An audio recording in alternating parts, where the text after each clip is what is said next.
Hi friends, मैं आपका friend विजय अपने YouTube channel IT technical power study पर आपका हार्दिक स्वागत करता हूँ। फ्रेंड्स, प्रीवियस क्लास में हमने एसी सर्किट वाला चैप्टर किया था। एसी सर्किट में हमने एसी सर्किट से संबंधित डेफिनेशन वगैरह के बारे में पढ़ा था। तो फ्रेंड्स, आज की क्लास में हम देखेंगे कि विभिन्न तरह के एसी परिपथों के बारे में देखेंगे। तो फ्रेंड्स, अगर अभी तक आपने हमारे चैनल को सब्सक्राइब नहीं किया है तो चैनल को सब्सक्राइब कीजिए और वीडियो पसंद आए तो लाइक, शेयर और कमेंट कीजिए। तो फ्रेंड्स, शुरू करते हैं आज की क्लास। सबसे पहले बात करते हैं फ्रेंड्स विभिन्न प्रकार के एसी परिपथ में क्या है। इसमें क्या होता है फ्रेंड्स, विभिन्न तरह के एसी परिपथ का हम अध्ययन करते हैं, जैसे कि प्रतिरोधी परिपथ होता है, इंडक्टिव परिपथ होता है और एक कैपेसिटिव परिपथ होता है। सबसे पहले फ्रेंड्स हम बात कर लेते हैं प्रतिरोधी परिपथ की। ठीक है, तो प्रतिरोधी परिपथ में क्या होता है कि तो फ्रेंड्स, शुद्ध प्रतिरोधी परिपथ में क्या होता है कि ऐसा एसी परिपथ जिसमें केवल क्या होता है फ्रेंड्स, प्रतिरोधक ही संयोजी होता है। फ्रेंड्स, यहाँ पर सबसे पहले बात करते हैं प्रतिरोधी परिपथ क्या होता है। ऐसा सर्किट जिसमें क्या होता है, सिर्फ प्रतिरोधक ही संयोजी होता है। एक फ्रेंड्स, मैंने आपको बताया था कि एक होता है हमारे सर्किट में प्रतिरोध और एक क्या होता है, प्रतिरोधक होता है। प्रतिरोध क्या होता है, किसी सर्किट का क्या होता है, नेचुरल गुण होता है। और प्रतिरोधक क्या होता है कि एक ऐसा इलेक्ट्रॉनिक पुर्जा या फिर ऐसा पुर्जा जिसका हम निश्चित मान का प्रतिरोध प्रस्तुत कराने के लिए क्या करते हैं, कृत्रिम रूप से निर्माण करते हैं। तो वो फ्रेंड्स क्या होता है, प्रतिरोधक होता है। उसका निर्माण निश्चित वैल्यू की रेजिस्टेंस प्राप्त करने के लिए सर्किट में बनाया जाता है।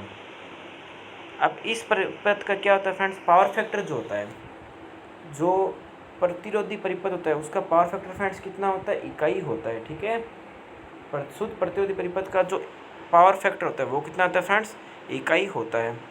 उसके बाद में फ्रेंड्स हम देख लेते हैं नेक्स्ट आगे। इस परिपथ में क्या होती है, विद्युत धारा और वोल्टेज फ्रेंड्स क्या होती है, इन फेज होती है। यहाँ पर फ्रेंड्स मैं आपको चीज़ बताता हूँ कि यहाँ पर बता रखी इन फेज। इन फेज का मतलब क्या होता है फ्रेंड्स, जैसे यहाँ पर आपने देखा होगा एसी करंट की वेव ऐसे चलती है। ठीक है, तो ये हमारे एसी करंट की वेव है। तो इसमें क्या होती है कि ऐसा परिपथ जिसमें क्या वोल्टेज और करंट जो होती है, यानी कि वोल्टेज और करंट दोनों क्या होती है, साथ में चलती है, उसको फ्रेंड्स हम क्या बोलते हैं, इन फेज राशियाँ बोलते हैं। कि एक साथ चलती हुई अपने अधिकतम मान पर पहुंचती है या फिर शिखर मान पर पहुंचती है, चाहे विद्युत धारा हो और वोल्टेज हो। ठीक है, विद्युत धारा और वोल्टेज एक साथ चलती हुई अपने जो मैक्सिमम मान है या फिर शिखर मान पर पहुंचती है, तो उनको फ्रेंड्स हम क्या बोलते हैं, इन फेज राशियाँ बोलते हैं। ठीक है, अगर उनमें कुछ ना कुछ डिफरेंस हो वोल्टेज और करंट में, तो उनको हम फ्रेंड्स क्या बोलते हैं, आउट फेज राशियाँ बोलते हैं। ठीक है, तो इन फेज राशियाँ क्या होती है, जिसमें करंट और वोल्टेज के बीच में क्या हो, कोई अंतर नहीं हो, दोनों साथ में क्या हो, अपने अधिकतम मान पर पहुंचती, तो इनको फ्रेंड्स क्या बोलते हैं, हम इन फेज राशियाँ बोलते हैं।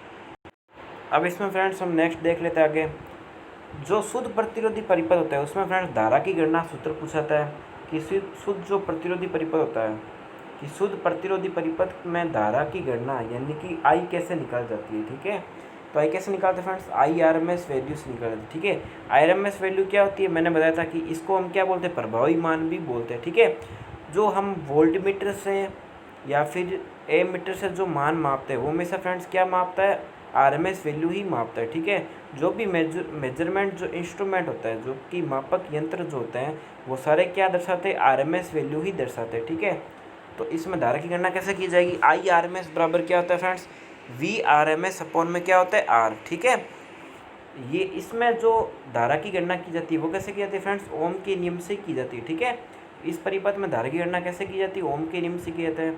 ठीक है, तो IRMS जैसे ओम के नियम में क्या होता है कि V समानुपाती क्या होता है, I होता है। ठीक है, तो V बराबर क्या होता है, I R होता है या फिर RI होता है। ठीक है, अगर करंट निकालनी होती है तो करंट कैसे निकलती है, I बराबर में V बटे में R होती है। ठीक है, तो ओम के नियम से होता है। तो इसमें क्या आएगी, IRMS बराबर क्या आएगा, VRMS अपॉन में R। तो उम्मीद है फ्रेंड्स आपको अच्छे समझ में होगा। अब फ्रेंड्स नेक्स्ट आगे हम देख लेते हैं। यहाँ I जो है, यहाँ I जो किसको डिनोट करती है, धारा को करती है। V किसको डिनोट करता है, वोल्टेज को। और R किसको डिनोट करता है, प्रतिरोध को। ठीक है फ्रेंड्स, तो ये तो नॉर्मल टर्म से आपको पता होगा। अब नेक्स्ट हम आगे देख लेते हैं कि शुद्ध प्रतिरोधी परिपथ में शक्ति की गणना कैसे की जाती है। यानी कि यहाँ पर फ्रेंड्स किसकी बात हो रही है, जो इलेक्ट्रिकल जो पावर होती है उसकी बात हो रही है। ठीक है, तो वो कैसे निकालते हैं, P बराबर में I स्क्वायर RMS। ठीक है, कैसे निकालते हैं, P बराबर में I square R M S dot में आर, ठीक है। वैसे ये होता ही है, पी बराबर क्या होता है, आई स्क्वायर आर होता है, ठीक है। क्या होता है, पी बराबर में आई स्क्वायर आर होता है, ठीक है। ये क्या होती है, शक्ति निकाल जाती है इससे, ठीक है। इसको हम क्या बोलते हैं फ्रेंड्स, शक्ति वह भी बोलते हैं। किसी भी सर्किट का शक्ति वह कैसे निकलता है, पी बराबर आई स्क्वायर आर के फॉर्मूले से निकलता है। एक फ्रेंड्स फॉर्मूला और होता है शक्ति का, पी बराबर में वी इंटू में आई, ठीक है। पी बराबर में वी इंटू में आई, तो इस सूत्र से सर्किट की पावर निकाल जाती है, ठीक है। लेकिन पी बराबर आई स्क्वायर आर से हम किसी भी सर्किट का जो शक्ति व्यय होता है, यानी कि पावर जो लॉस होता है, वो हम निकाल सकते हैं, ठीक है फ्रेंड्स। तो शक्ति व्यय कैसे निकालता है, पी बराबर आई स्क्वायर आर फॉर्मूले से निकालता है, ठीक है। तो पी बराबर में क्या होता है, I square R M S dot में आर, ठीक है। तो ये तो फॉर्मूला आपको याद रखना है, ठीक है फ्रेंड्स। पी बराबर I square R M S dot में आर। उसके अलावा भी कई पावर के फॉर्मूले होते हैं, जैसे पी बराबर V R M S V into I वाला होता है, ठीक है। और पी बराबर क्या होता है, वी स्क्वायर, पी बराबर क्या होता है, V square R M S upon में आर, यानी कि पी बराबर वी स्क्वायर अपॉन में आर होता ही है, ठीक है। तो यहाँ पर आर एम एस वैल्यू के मतलब क्या है फ्रेंड्स, प्रभावी मान लेते हैं, ठीक है। V square R M S का मतलब क्या है, यहाँ पर वोल्टेज का क्या है, प्रभावी मान ही है, ठीक है। पी बराबर वी स्क्वायर अपॉन में आर। अब नेक्स्ट हम देख लेते हैं, हमने प्रतिरोधी परिपथ पढ़ लिया, ठीक है। एक फ्रेंड्स हमारे को ध्यान रखनी चीज़ कि शुद्ध प्रतिरोधी जो परिपथ होता है उसमें शक्ति व्यय जो होता है वो क्या होता है फ्रेंड्स, मैक्सिमम होता है, ठीक है फ्रेंड्स। ये एकदम इम्पोर्टेंट क्वेश्चन आपको ध्यान रखना है। एग्जाम पूछा जा सकता है कि किस परिपथ का शक्ति व्यय सर्वाधिक होता है, तो शुद्ध प्रतिरोधी जो परिपथ होता है उसका शक्ति व्यय फ्रेंड्स क्या होता है, अधिकतम होता है, क्योंकि इस फॉर्मूले में क्या आता है, रेजिस्टेंस आता है, ठीक है। क्योंकि इस फॉर्मूले से क्या आता है, पी बराबर आई स्क्वायर आर यानी रेजिस्टेंस। और शुद्ध प्रतिरोधी जो परिपथ होता है, यानी कि शुद्ध रजिस्टिव जो सर्किट होता है उसमें रेजिस्टेंस विद्यमान होता है, इसलिए इसमें शक्ति व्यय क्या होता है, मैक्सिमम होता है, ठीक है फ्रेंड्स। अब नेक्स्ट आगे हम देख लेते हैं फ्रेंड्स, शुद्ध रजिस्टिव सर्किट हमने देख लिया। अब नेक्स्ट है बच्चों शुद्ध प्रेरकीय परिपथ, यानी कि शुद्ध प्योर इंडक्टिव सर्किट। अब इस परिपथ का घटक क्या होता है फ्रेंड्स, प्रेरक, इंडक्टर, यानी कि इंडक्टर या फिर चौक होती है। शुद्ध प्रतिरोधी जो परिपथ है उसका घटक क्या होता है फ्रेंड्स, प्रतिरोधक होता है, ठीक है। इस परिपथ का घटक क्या होता है, इंडक्टर या फिर कोइल होती है, ठीक है। इंडक्टर या चौक होती है। चौक क्या होती है फ्रेंड्स, कोइलनुमा बनी जाती है, कोई भी तार है उसको कोइलनुमा बनाना हो क्या होता है, चौक का ही रूप बनता है, ठीक है। चौक और इंडक्टर एक ही चीज़ होती है, ठीक है। अब नेक्स्ट आकर देख लेते हैं, ये फ्रेंड्स इंपॉर्टेंट है कि शुद्ध प्रेरक की परिपथ में क्या होती है, विद्युत धारा आरोपित ईएमएफ से क्या होती है, 90 डिग्री पिछड़ जाती है। इसको फ्रेंड्स हम एक नाम से और जानते हैं, इसको हम फ्रेंड्स हम बोलते हैं लैगिंग करंट भी बोलते हैं, ठीक है। जब प्योर इंडक्टिव सर्किट होता है, ठीक है, जब प्योर प्रेरकीय परिपथ होता है तो आरोपित जो विद्युत वाहक बल है उससे करंट क्या हो जाती है, 90 डिग्री क्या हो जाती है, पिछड़ जाती है, ठीक है। क्योंकि क्या होता है, ई बराबर में हाफ एल आई स्क्वायर होता है, ठीक है, हाफ एल आई स्क्वायर। ये क्या होती है, कोइल की एनर्जी निकालने का फॉर्मूला होता है, पी बराबर हाफ एल आई स्क्वायर, ठीक है। तो इससे क्या निकाल जाती है, हमारी एनर्जी निकाल जाती है, ठीक है, ई बराबर हाफ एल आई स्क्वायर से, ठीक है। तो इसका मैंने क्यों बताया आपको, क्योंकि कोइल जो होती है वो हमेशा किसकी एनर्जी को ग्रहण करती है फ्रेंड्स, करंट की एनर्जी को ग्रहण करती है।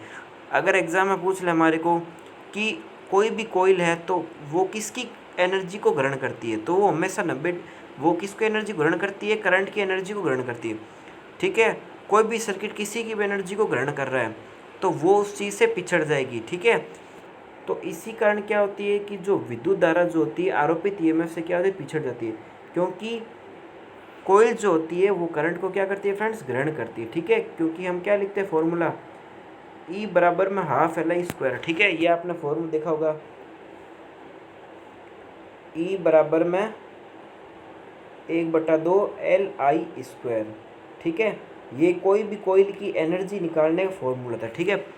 जैसे हम कैपेसिटिव परिपथ की एनर्जी निकालते हैं, ई बराबर में हाफ सी वी स्क्वायर से।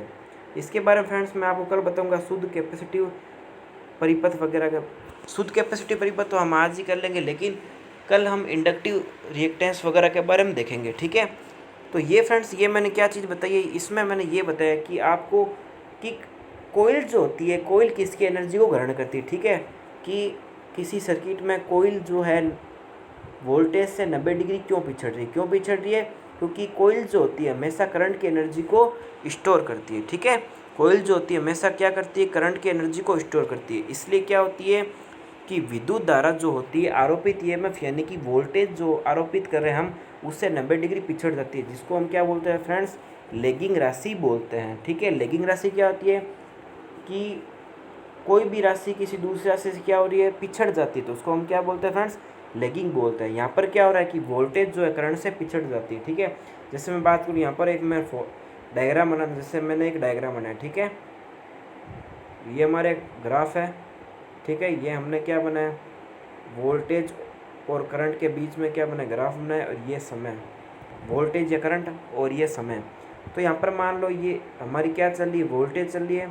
अब करंट क्या होगी? करंट क्या होगी? कोइल ग्रहण करेगी, तो करंट क्या होगी? इससे पिछड़ जाएगी। ठीक है, तो ये हमारा क्या है? वोल्टेज है, और ये क्या होगी? हमारी कोइल है, ये हमारी करंट है। ठीक है, तो ये इसको मैंने क्या बताया आपको? डॉट डॉट के चिन्ह से बताया है। तो ये हमारी क्या है? आई है। तो आई क्या हो रही है? वी से क्या हो रही है? 90 डिग्री पिछड़ रही है। ठीक है, तो इसको हम क्या बोलते हैं फ्रेंड्स? लैगिंग राशि बोलते हैं। ये आपको ग्राफ में दिख रहा होगा कि ये हमारा ग्राफ है। तो ये ग्राफ आगे जो आपको सीधी लाइन दिख रहा हो ये वोल्टेज को बताता है। ये क्या चल रहा है? करंट से 90 डिग्री आगे चल रही है। और करंट क्या हो रही है? ये डॉट डॉट लाइन से मैंने बताया आपको करंट। तो करंट क्या हो रही है? उससे 90 डिग्री पिछड़ रही है। तो इसी को फ्रेंड्स हम क्या बोलते हैं? लैगिंग राशि भी बोलते हैं। ठीक है, अब इसमें क्वेश्चन ऐसे भी पूछा जा सकता है आपको कि शुद्ध प्रेरक की परिपथ में, ठीक है, वोल्टेज जो होता है विद्युत धारा से क्या होता है? तो वोल्टेज फ्रेंड्स जो होता है वो विद्युत धारा से 90 डिग्री लीड करता है। ठीक है, विद्युत धारा क्या हो रही है? देखिए फ्रेंड्स, आपको इसमें कंफ्यूज होने की जरूरत नहीं है। देखिए, दो चीज़ होती है, एक तो होती है वोल्टेज और एक होती है करंट। ठीक है, शुद्ध जब प्रेरकीय परिपथ है, शुद्ध जब प्रेरकीय परिपथ यानी कि इंडक्टिव जब सर्किट है, तो करंट क्या होती है? वोल्टेज से 90 डिग्री पिछड़ जाती है। करंट क्या हो रही है? वोल्टेज से 90 डिग्री पिछड़ जाती है। आप मेरे इस टर्म को जरूर ध्यान से सुनिए, आपको समझ में आएगा। ठीक है, करंट जो होती है वोल्टेज से 90 डिग्री पिछड़ जाती है। अगर आपको इसी कोई उल्टा बोल दे कि बढ़ फिर कौन रही है, तो वोल्टेज ही बढ़ रही होगी, है ना? वोल्टेज ही बढ़ेगी, क्योंकि करंट क्या हो रही है? वोल्टेज से 90 डिग्री क्या हो रही है? पिछड़ रही है। यानी कि आगे कौन चली है? 90 डिग्री वोल्टेज ही चल रही है। तो ऐसे भी बोल सकते हैं हम इसको कि वोल्टेज क्या हो रही है? करंट से 90 डिग्री लीड कर रही है, यानी कि वोल्टेज जो करंट से 90 डिग्री आगे चल रही है। ठीक है फ्रेंड्स, तो आपको ऐसे ध्यान में रखना है, एग्जाम में सीधा क्वेश्चन पूछा जाता है। इसमें फ्रेंड्स इस चैप्टर में ऐसे ही कन्फ्यूज करते हैं। ठीक है, कि शुद्ध इंडक्टिव परिपथ में करंट क्या होती है? वोल्टेज से 90 डिग्री बराबर चलती है, इन फेज रहती है, 90 डिग्री पिछड़ती है, या फिर 90 डिग्री आगे चलती है। तो फ्रेंड्स आपको यही चीज़ ध्यान में रखनी है, बस आपको कॉन्सेप्ट ध्यान में रखना है, ताकि आपके चीज़ समझ में आ जाए अच्छी तरह से। जब आपको कॉन्सेप्ट समझ में आएगा तो आपका क्वेश्चन अच्छे से सोल्व हो जाएगा। ठीक है, तो अब आपको कॉन्सेप्ट अच्छे से समझना है कि शुद्ध जब इंडक्टिव परिपथ है, यानी कि जिस सर्किट में कोइल लगी हुई है, कोइल क्या होती है? करंट की एनर्जी को स्टोर करती है। कोइल क्या होती है? करंट की एनर्जी को जब स्टोर करती है, तो क्या होती है? जब करंट स्टोर करिए तो आगे क्या चलेगा? वोल्टेज चलेगा। जब करंट स्टोर होती है वोल्टेज आगे चलेगा, तो करंट क्या हो रही है? वोल्टेज से 90 डिग्री पीछे रह जाएगी। ठीक है, क्योंकि कोइल क्या हो रही है? करंट की एनर्जी को ग्रहण करेगी, क्योंकि कोइल क्या बनाएगी? चुंबक बनेगी, इसलिए वो क्या करेगी? करंट की एनर्जी को ग्रहण करेगी। ठीक है, तो वोल्टेज क्या होगा? करंट से आगे निकल जाएगा। तो फ्रेंड्स यही चीज़ है, आपको ज़्यादा कन्फ्यूज नहीं होना। ठीक है फ्रेंड्स, अगर आपको फिर भी कोई दिक्कत लगे तो आप मुझे कमेंट करके ज़रूर बता सकते हैं, मैं आपको पूरा एक्सप्लेन करने की कोशिश करूँगा। नेक्स्ट फ्रेंड्स आगे हम बात कर लेते हैं। इसमें फ्रेंड्स शुद्ध इंडक्टिव परिपथ में धारा की गणना कैसे करते हैं? आई बराबर में ई अपॉन में एक्सेल से करते हैं। कैसे करते हैं? आई बराबर में ई अपॉन में एक्सेल से करते हैं। ठीक है, जैसे मैंने बताया था ओम के नियम में कैसे करता है? आई बराबर ई अपॉन आर से करते हैं। तो यहाँ पर आर की जगह यहाँ पर आर तो होता नहीं है, क्योंकि शुद्ध इंडक्टिव परिपथ में क्या होती है? एक्सेल होती है। एक्सेल क्या होती है? कोइल का ही प्रतिरोध होती है। एक्सेल क्या होती है? हमारी कोइल का ही प्रतिरोध होता है। ठीक है, इसको हम इंडक्टिव रिएक्टेंस भी मान सकते हैं। ठीक है, अब आप पूछेंगे इंडक्टिव रिएक्टेंस क्या होता है? तो फ्रेंड्स इंडक्टिव रिएक्टेंस के बारे में मैं अलग से कल आपको क्लास में बताऊंगा। ठीक है, तो यहाँ पर आपको इंडक्टिव रिएक्टेंस एक बार यही समझना है कि कोइल का प्रतिरोध ही क्या है? इंडक्टिव रिएक्टेंस होता है। ठीक है, तो एक्सेल क्या होता है? कोइल का प्रतिरोध। तो इसका फॉर्मूला क्या होता है? शुद्ध इंडक्टिव परिपथ में अगर धारा गणना पूछ ले सूत्र, तो क्या होता है? आई बराबर में वी अपॉन एक्सेल, या फिर आई बराबर में ई अपॉन में एक्सेल। ई क्या है? आरोपित ईएमएफ है, और वी क्या है? ये भी आरोपित ईएमएफ है। ई मान लो या फिर इसको वी मान लो, ठीक है, कुछ भी मान सकते हैं, कोई दिक्कत नहीं। अब फ्रेंड्स नेक्स्ट बात कर लेते हैं कि इस सर्किट में वैद्युत शक्ति की गणना कैसे की जाती है। जो फ्रेंड्स शुद्ध रजिस्टिव जो सर्किट होते हैं उसमें शक्ति गणना कैसे की जाती है, पी बराबर वी आई से की जाती है। लेकिन इसमें क्या होती है कि वोल्टेज और करंट क्या होती है, एक दूसरे से पिछड़ती है, इसलिए क्या होती है इसमें कोज फाई का फैक्टर जरूर लगता है, ठीक है। क्योंकि मैंने बताया था कि कोज फाई क्या होता है, यानी कि इसको हम क्या बोलते हैं, कोज फाई को क्या बोलते हैं फ्रेंड्स, हम पी एफ बोलते हैं, ठीक है। क्या बोलते हैं, पी एफ, यानी कि पावर फैक्टर। और पावर फैक्टर क्या होता है, करंट और वोल्टेज का बीच का फेज एंगल, ठीक है। पावर फैक्टर क्या होता है, वोल्टेज और करंट के बीच का फेज एंगल होता है, ठीक है। तो अब हम बात कर लेते हैं नेक्स्ट कोज फाई का फॉर्मूले। अगर बात करें कोज फाई फॉर्मूला क्या होता है फ्रेंड्स, कोज फाई फॉर्मूला क्या होता है, आर अपॉन में जेड मानते हैं हम, ठीक है। आर बटम जेड, यहाँ पर जेड की जगह क्या है, एक्सएल। एक्सएल भी क्या है, एक रजिस्टेंस है, ठीक है। आर बटम एक्सएल जब है, ठीक है, एक्सएल क्या है, कोयल का इंडक्टिव रिएक्टेंस मानते हैं, ठीक है, या फिर कोयल का रजिस्टेंस मानते हैं। और आर क्या है, सर्किट का रजिस्टेंस। लेकिन शुद्ध इंडक्टिव परिपथ यानी कि शुद्ध कोयल का जो सर्किट है उसमें रजिस्टेंस तो होता नहीं है, खाली क्या होती है, एक्सेल होती है। तो इस सर्किट में क्या होता है, पी बराबर क्या हो जाती है, जीरो हो जाती है। यानी कि अगर हमारे एग्जाम में पूछ ले कि शुद्ध इंडक्टिव परिपथ का शक्ति व्यय कितना होता है, तो वो क्या होता है फ्रेंड्स, शून्य होता है। शुद्ध इंडक्टिव परिपथ का शक्ति व्यय कितना होता है, जीरो होता है, ठीक है। क्योंकि मैं अगर बात करूँ, ठीक है, हमने पी बराबर वी आई के फॉर्मूले से देख लिया कि अगर यहाँ पर अगर कोज फाई जीरो हो गए तो पी की वैल्यू पूरी क्या हो गई, जीरो हो गई। अगर मैं एक और फॉर्मूले से करूँ, यानी शक्ति व्यय के फॉर्मूले से करूँ, यानी कि पी बराबर आई स्क्वायर आर से करूँ, तो आर अगर मेरा जीरो हो गया, यानी कि शुद्ध इंडक्टिव रजिस्टेंस, यानी कि शुद्ध इंडक्टिव जो सर्किट होता है, यानी कि शुद्ध जो कोइलीय जो सर्किट होती है, यानी कि जिस सर्किट में क्या लगती है, कोई लगती है, ठीक है। तो जिस सर्किट में कोई लगती है उसमें रजिस्टेंस तो होता ही नहीं है, ठीक है। तो शुद्ध इंडक्टिव जो परिपथ होता है उसमें रजिस्टेंस की मान कितना होता है, जीरो होता है। यानी कि आर का मान जब जीरो होता है तो पी की वैल्यू क्या होगी, जीरो होगी, ठीक है। क्योंकि आई स्क्वायर आर, उसको आर को किसी से भी गुना कर लो, यानी कि इसकी वैल्यू क्या है, जीरो है, तो किसी से भी गुना कर दो वो क्या आना, जीरो ही आना है। तो शुद्ध प्रेरक जो परिपथ होता है उसमें फ्रेंड्स क्या होता है, शक्ति व्यय क्या होता है, जीरो होता है, ठीक है। तो फ्रेंड्स आपको चैप्टर अच्छे से करना, अगर आपको कोई भी दिक्कत लगे तो आप मुझे कमेंट करके जरूर बताएगा। अगर फ्रेंड्स वीडियो आपको समझ में आ रहा हो तो आप थम्स अप यानी कि लाइक ज़रूर कीजिएगा और वीडियो को अधिक से अधिक शेयर भी कीजिएगा, ताकि हमारे को इससे और अधिक मोटिवेशन मिल सके। अब फ्रेंड्स नेक्स्ट आगे बात कर लेते हैं कि शुद्ध प्रेरक के परिपथ में क्या होता है, पावर फैक्टर 90 डिग्री लैगिंग हो जाता है। तो मैंने आपको चीज़ बताई थी, पावर फैक्टर क्या होता है, 90 डिग्री लैगिंग हो जाता है, ठीक है। तो पावर फैक्टर क्या आता है, करंट और वोल्टेज का बीच का एंगल ही होता है, तो वो क्या आता है, 90 डिग्री लैगिंग हो जाता है, ठीक है। अब नेक्स्ट फ्रेंड्स हम बात कर लेते हैं प्रेरक या चोक क्या होती है, यानी कि इंडक्टर और चोक एक्चुअल में होता क्या है उसकी बात कर लेते हैं, ठीक है।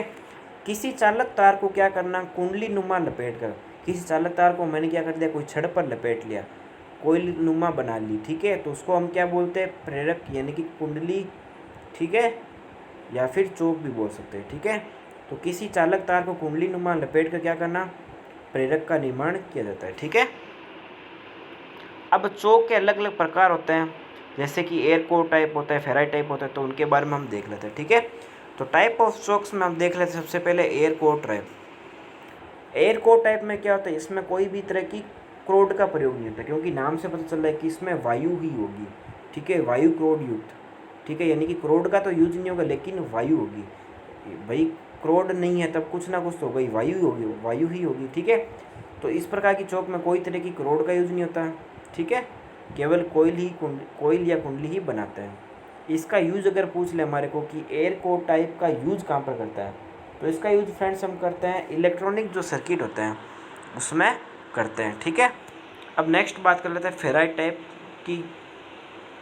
फेराइट टाइप का निर्माण किससे करते हैं, लोहे और कार्बन से निर्मित क्रोड से करते हैं, ठीक है। फेराइट टाइप जो क्रोड होती है उसका निर्माण किससे करते हैं, लोहे और कार्बन से निर्मित क्रोड से किया जाता है, ठीक है। फेराइट टाइप की ये क्या है, चोक है, ठीक है। फेराइट टाइप की कोइल है या फिर चोक है, इसका निर्माण किससे करते हैं, लोहे और कार्बन से निर्मित क्रोड से किया जाता है। अब इसका अगर यूज पूछ ले तो किस में करते हैं, रेडियो रिसीवर में करते हैं। नेक्स्ट देख लेते हैं फ्रेंड्स लो क्रोड युक्त। लो क्रोड का निर्माण किससे किया जाता है, नरम लोहे से किया जाता है। इसमें जैसे नाम से पता लग रहा होगा वो लो क्रोड युक्त करने की लोहे की क्रोड का यूज होगा, ठीक है, जिससे कोयल बनाई जाएगी, ठीक है। क्रोड के रूप में लोहे का यूज होगा, लोहे की कोई छड़ ले लेंगे, उसके ऊपर क्या कर देंगे, तार लपेट देंगे, कोयल नुमा संरचना बना देंगे तो वो क्या हो जाएगी, लो क्रोड युक्त हो जाएगी। जैसे कि नॉर्मली मैं मानता हूँ कि ट्रांसफार्मर जो होता है, ट्रांसफार्मर में क्या होती है, क्रोड होती है। ट्रांसफार्मर में क्या होती है, क्रोड होती है। उसके ऊपर हम क्या करते हैं, तार लपेटते हैं, ठीक है। तो वही चीज़ होती है। अब नेक्स्ट हम देख लेते हैं कि इसका उपयोग किस में करते हैं।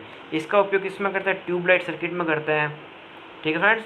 ट्यूबलाइट सर्किट में किसका उपयोग करते हैं, लो क्रोड युक्त चोक का यूज करते हैं। तो फ्रेंड्स ये क्वेश्चन एग्जाम में आ सकता है कि ट्यूबलाइट का जो सर्किट होता है, यानी कि ट्यूबलाइट की जो चोक निर्माण में किस प्रकार की क्रोड का निर्माण किया जाता है, ठीक है। तो ट्यूबलाइट की चोक में लो क्रोड युक्त का निर्माण किया जाता है, यानी कि लो क्रोड का क्या करते हैं, यूज करते हैं, ठीक है। और उसके अलावा सोडियम लैंप क्या होता है फ्रेंड्स, एक सोडियम लैंप होता है, ठीक है।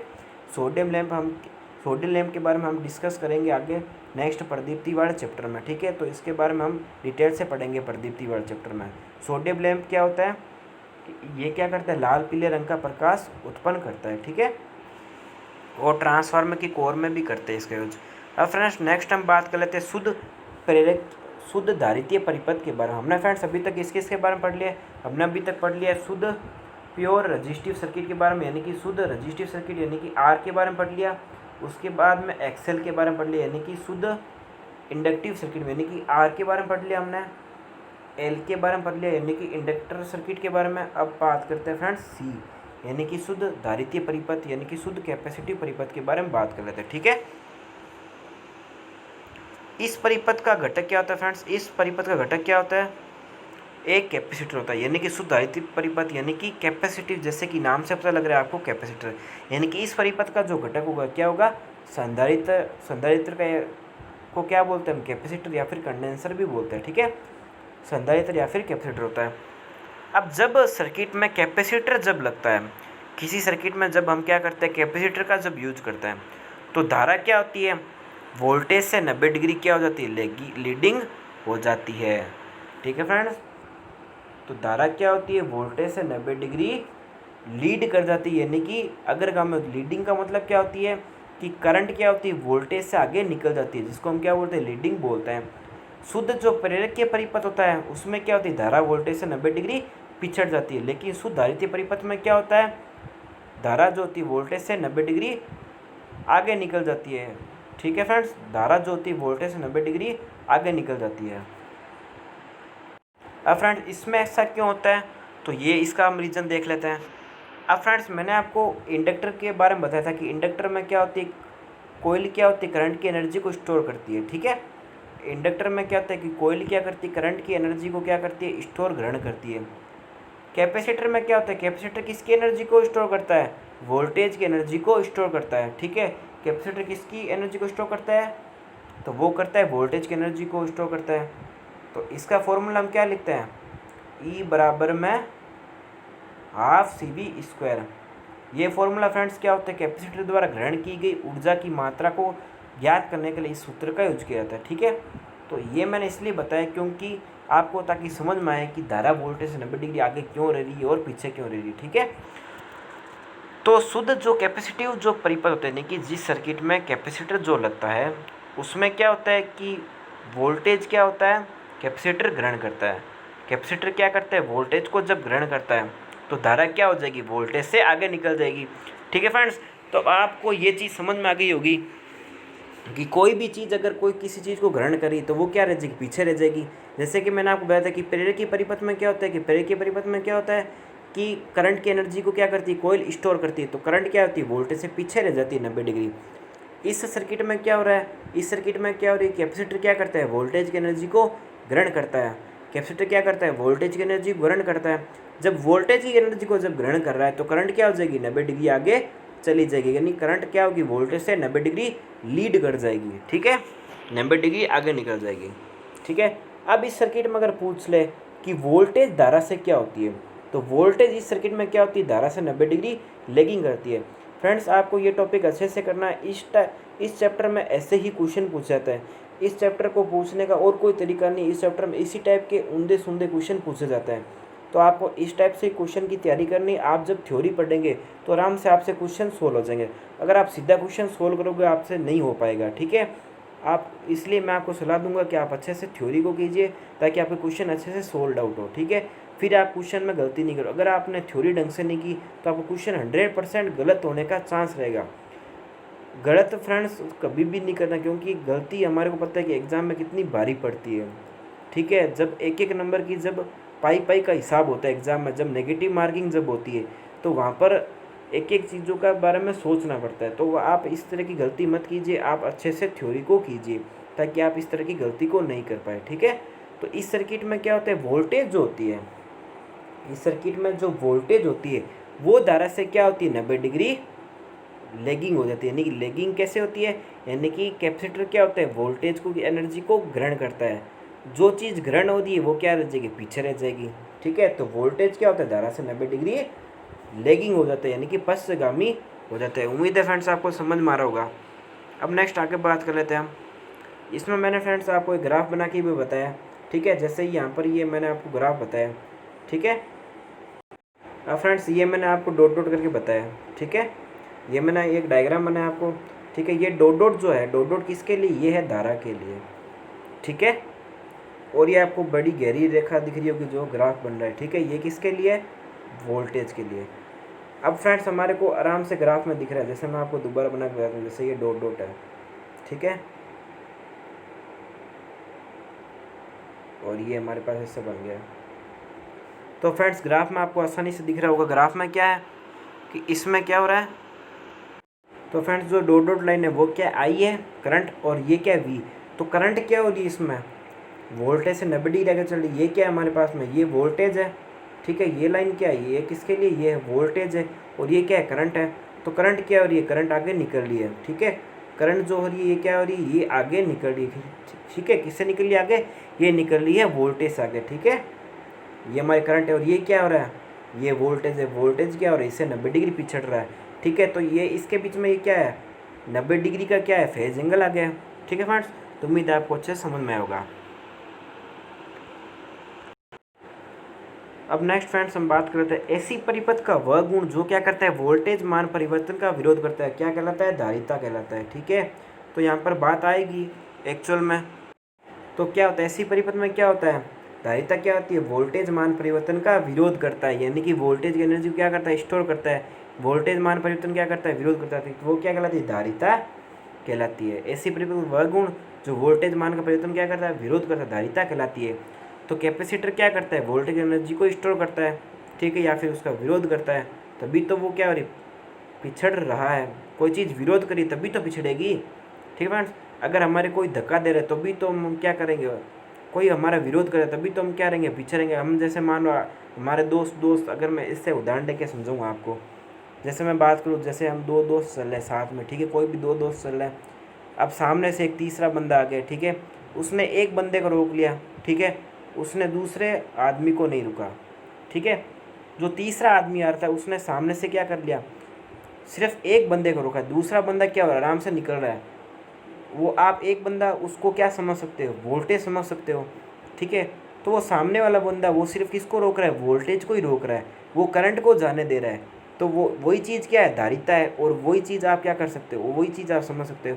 तो अब आपको अच्छे समझ में आ गए उम्मीद है कि कैपेसिटिव सर्किट में क्या होता है, वोल्टेज की एनर्जी स्टोर की जाती है। ठीक है, या फिर उसका विरोध किया जाता है। ठीक है, अब नेक्स्ट हम देख लेते आगे, शुद्ध धारित्य परिपथ में धारा कैसे निकलती है। तो धारा का निकालने सूत्र क्या होता है, IRMS बराबर में VRMS अपॉन में XC। XC क्या होता है, धारित्य प्रतिघात होता है फ्रेंड्स। ठीक है, तो फ्रेंड्स धारित्य प्रतिघात वगैरह और इंडक्टिव जो प्रतिघात जो होता है उसके बारे में फ्रेंड्स हम कल डिटेल से देखेंगे इसके बारे में। ठीक है, आज हम इसी के सर्किट के बारे में खाली देख रहे हैं। ठीक है, अब नेक्स्ट आगे देख लेते हैं हम शक्ति के बारे में। शक्ति क्या होती है सर्किट की, तो इस सर्किट की शक्ति कैसे निकालते हैं, P बराबर VI cos फाई से। cos फाई की वैल्यू क्या होगी, 0 होगी, क्योंकि इस सर्किट में रेजिस्टेंस तो होता ही नहीं है। सिर्फ क्या होता है, शुद्ध कैपेसिटिव सर्किट है तो उसमें रेजिस्टेंस नहीं होता। तो पावर लॉस क्या होगी, 0 होगी। यानी कि अगर मैं पावर लॉस का फॉर्मूला होता हूँ तो P बराबर क्या होता है, I² R होता है। तो P बराबर में क्या होता है, I² R होता है। ठीक है, तो इस सर्किट में R तो होता ही नहीं है, तो P बराबर क्या हो जाएगी, 0 हो जाएगी। तो शुद्ध धारित्य परिपथ का शक्ति वे क्या होता है, 0 होता है। तो फ्रेंड्स यहाँ पर हमने 3 सर्किट के बारे में पढ़ा है। कौन कौन से, शुद्ध प्रतिरोधी परिपथ के बारे में, शुद्ध इंडक्टिव परिपथ के बारे में, शुद्ध धारित्य परिपथ के बारे में हमने 3 सर्किट के बारे में पढ़ा है। तो 3 सर्किट में सबसे पहले बात की प्रतिरोधी परिपथ में। प्रतिरोधी परिपथ में क्या होता है, शक्ति व्यय सर्वाधिक होता है। सबसे पहली बात क्या होता है, प्रतिरोधी परिपथ में क्या शक्ति व सर्वाधिक होता है। बाकी जो इंडक्टिव सर्किट है और कैपेसिटिव जो सर्किट है उसमें शक्ति व शून्य होता है। तो उम्मीद है फ्रेंड्स आपको अच्छे समझ में होगा। तो फ्रेंड्स आज के लिए बस क्लास यहीं समाप्त करते हैं। उम्मीद है आपको वीडियो पसंद आया होगा। अगर वीडियो पसंद आए तो लाइक, शेयर और कमेंट जरूर कीजिए। अगर फ्रेंड्स अभी तक आपने हमारे चैनल को सब्सक्राइब नहीं किया है तो चैनल को सब्सक्राइब कर लीजिए। तो फ्रेंड्स मिलते हैं नेक्स्ट क्लास में, तब तक के लिए जय हिंद, जय भारत।